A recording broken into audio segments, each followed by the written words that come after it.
October Gallery, and to Sunphase, works on paper by Aubrey Williams. A very special welcome to his daughter, Mary Williams, who has come here from Canada, and with whom we have worked for 38 years.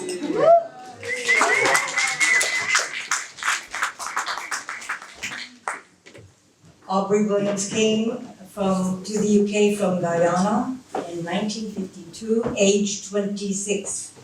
Hopeful, coming home to the mother country to further his career in art. I met him 30 years later, and I met him through the Commonwealth Institute, and to Emma, who was here earlier, who introduced his work to me, and I loved it immediately. And I met Aubrey and offered him an exhibition at the gallery, and we started showing him in 1984. Yeah. We had many things in common. We had the love of the study and research of ancient cultures. We loved working with the Maya, with the Olmec, Toltec. He himself had worked with the Waru in Guyana. We also, both of us, very interested in ecology and the impending ecological crisis which most people denied. Aubrey was an oracle in that he foresaw clearly what is happening today, based on his observations of ancient cultures in Mesoamerica and their demise. His paintings are beautiful, but they carry stark warnings. In the 1987 third text interview with Aubrey, Rashid Araim called this a paradox, to which Aubrey replied, "Oh, it's very Zen. It's Zen and yin and yang. Now, if at the same time you see beauty, it is the beauty of fire. It is the beauty of a storm at sea. It's the beauty of lightning. It's the beauty which is very dangerous, because it's the beauty of things which are out of your control. That is the paradox. That is the incongruity. You can't parcel it away and put it in a safe category." To find out more, take a catalog with an excellent essay by Andrew Wilson, and do go see 2 exhibitions with beautiful, dangerous Aubrey Williams works. Life Between Islands at Tate, Britain, and Post-War Modern Art at the Barbican, 1945 to 1965. Live dangerously.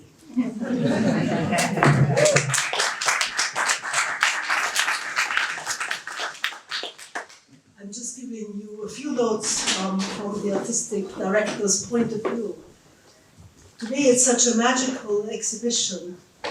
It flew together so effortlessly in time and space. It is an exhibition that almost hung itself and astonished us in its beauty. I wrote down a few notes about my experience of October Gallery and Aubrey Williams.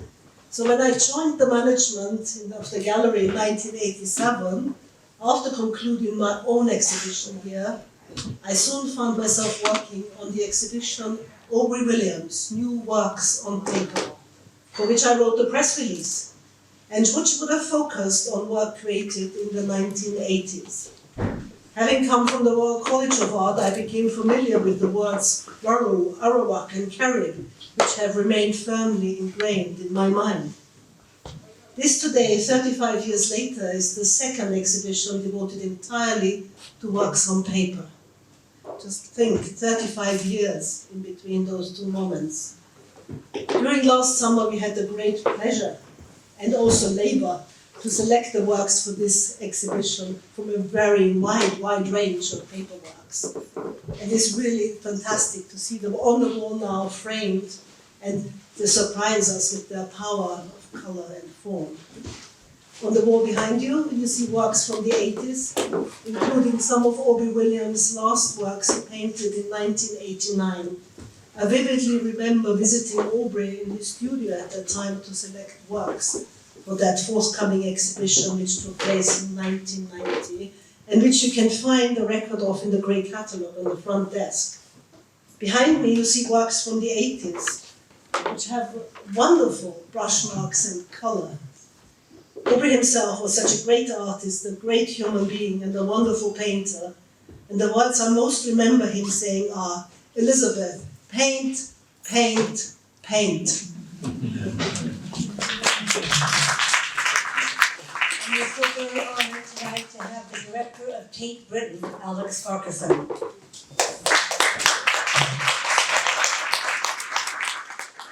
Thank you, Chile, and thank you, Elisabeth. And it really is actually my honour. It's very humbling to be here, actually. You know, the October Gallery have worked with Aubrey Williams' extraordinary work for 40 years, and of course with Aubrey himself in his final few years. And Aubrey's been a key part of the global vision of October Gallery that I think has predated so many institutions' more globalized visions today. And, you know, of course, and especially, you know, it's an honour, of course, to have Maridawa Williams here, and so great to have you back from Toronto. I so look forward to you seeing Life Between Islands. And, of course, it's a particular honour to be, you know, saying a few words about Aubrey Williams himself. An extraordinary artist. We begin the show Life Between Islands with Aubrey Williams, with Dennis Williams, also from Guyana, but no relation, and with Ronald Moody, and it feels absolutely the right way to begin the exhibition. I hope you'll manage to get to see it. It closes on the 3rd of April. That's not a plug, that's a warning. Because we sort of fast sell out, so please get there if you haven't managed to already. And also the fantastic post-war modern show at the Barbican. So it's a great time to be seeing Aubrey's work in London. And of course, London is one of many of Aubrey Williams' and his universe's homes. You know, I would say he's at home across the Western Hemisphere, in particular in Guyana, less specifically within a Caribbean context, a Caribbean diasporic context. I think of all the amazing visual artists involved in the Caribbean Artists Movement, which you may know was founded here in 1966, continued in 1972, largely led by writers.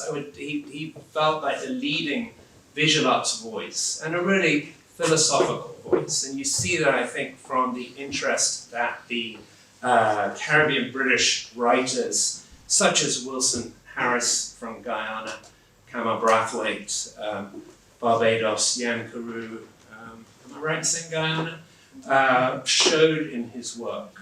There is a kind of deep philosophy underpinning its profound and radiant visual language.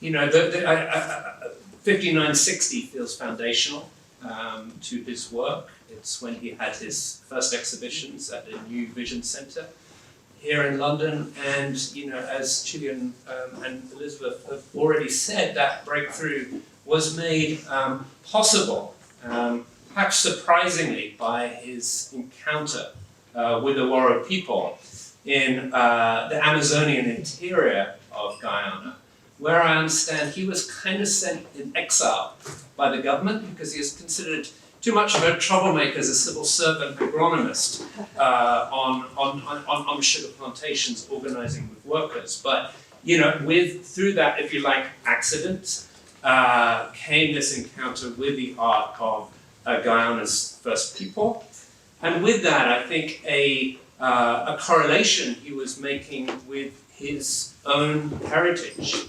partly African heritage, largely erased by the force, the oppression of centuries of slavery and then colonialism. But while being in some ways culturally specific, as with the best universal art, and I think, you know, in particular, universal abstract art, But there is this, if you like, dialogue between cultural specificity and the universal. You know, I look around this room and I can see conversations, not just with Caribbean British abstract painters, but painters from New York at the time, you know, perhaps little glimmers of Franz Klein and Kooning, maybe something like Peter Lanyon off in Cornwall. You know, this is a global language that Aubrey Williams is making his own. And I think one of the most extraordinary things about Williams, you know, so often the major bodies of work are in the first 10 or 20 years of an artist's career. And I would say the most powerful work of it all was done in his last 10 years. So late in life, but a life sadly cut short too early. And I'm thinking, of course, of the great Shostakovich work, a series of about 30 epic canvases, and an Olmec Mayan series. And amazing that he should be working between complete abstraction and semi-figuration at one and the same time. And, you know, we use the term universal, and I think we tend to assume we mean the planet only. I think with Aubrey Williams looking at his paintings, you also feel galaxies, you feel universes, and a sense of the existential, a connection between life lived and the universal, and with that sense of life and the universe under threat through ecological degradation. So you know, he's a profoundly visual and a philosophical artist that I think, you know, deserves a central place in our story of post-war art and indeed Caribbean and international art. And as I say, it's a, you know, deep pleasure to be and privilege to be speaking about such a great artist with you tonight. And I'm very conscious that many of you probably knew Aubrey, and so. You know, it's perhaps through you, through your memories, there's a sense of his presence in the room. So thank you.